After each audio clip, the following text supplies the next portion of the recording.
Jack and the Beanstalk. Once upon a time, there was a boy named Jack who lived with his poor widowed mother. They had sold almost everything they owned to buy food. When their last cow stopped giving milk, Jack's mother sent him to town to sell it. On the way to town, Jack met a strange fellow who told him stories of magic beans. "Where can I buy some of these magic beans for my mother?" asked Jack. "I have the last 5 magic beans, and I will sell them to you because you are a good boy." The strange man smiled at Jack. "Well, I have nothing but our old cow, and we need the money I would get by selling her for food." The man replied, "Trust me, my boy. These beans will bring you food and fortune, and your mother will be proud." Jack hesitated, but finally traded the cow for the beans. When Jack returned home, his mother was furious and threw the beans out of the kitchen window crying. Jack went to bed that night, sad and hungry. He woke the next morning to find a huge beanstalk growing in the garden. "The beans really are magic," he cried. Jack saw that the stalk reached the clouds. He remembered stories about the clouds containing gold and started climbing the stalk to see what he could find. He climbed and climbed. When he got to the top, he saw a huge castle and headed for it. The door was so big that Jack could crawl beneath it. Once inside, he saw a giant man eating his dinner. When the giant was finished, he called his servant to bring him his bag of gold coins. While counting his money, the giant became drowsy and fell asleep. Jack crept up to the giant and stole his bag of gold. He struggled down the beanstalk with his money, and when he got to the bottom, he called for his mother. Jack's mother was very happy because this money was the same money that the giant had stolen from Jack's father many years ago.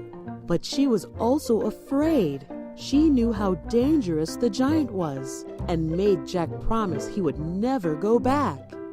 While Jack did promise, after a while the money began to run out. Jack began to wonder if he would find anything else in the castle. Once again, Jack decided he would go back up the beanstalk and back to the castle. Once again he reached the castle and climbed under the castle door. And once again, he found the giant eating dinner at his table. When he was finished this time, however, the giant called for his magic hen. Jack was amazed when he saw the hen lay an egg of pure gold. While the giant was watching the hen, he again became drowsy and fell asleep. Jack crept silently to the table and grabbed the hen. When he returned home, his mother was very angry that Jack had gone back to the castle. She grabbed Jack's axe, intent on cutting the beanstalk down. Jack begged her not to and showed her how the hen could lay golden eggs. Jack's mother put the axe down and watched with delight as the hen laid one beautiful golden egg after another.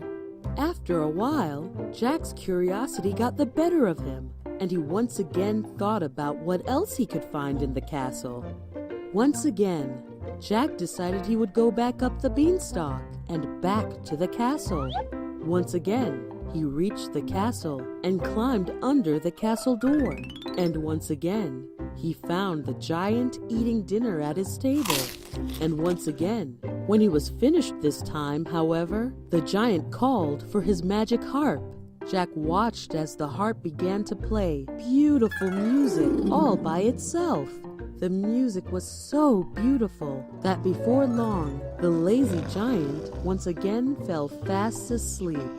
Jack crept silently to the table, but as soon as Jack picked up the harp, it began playing very loudly in his strange hands, and the giant awoke. "Fee, fi, fo, fum," yelled the giant, and he chased after the boy and his harp. Jack raced to the beanstalk and slid down. He could feel the stalk shake as the giant began climbing down. Luckily, his axe was nearby, and he began chopping down the beanstalk. The beanstalk shook and cracked under the weight of the giant and Jack's chopping. Finally, the stalk snapped, and the giant fell to earth, never to be seen again. Jack and his mother lived happily ever after. The end.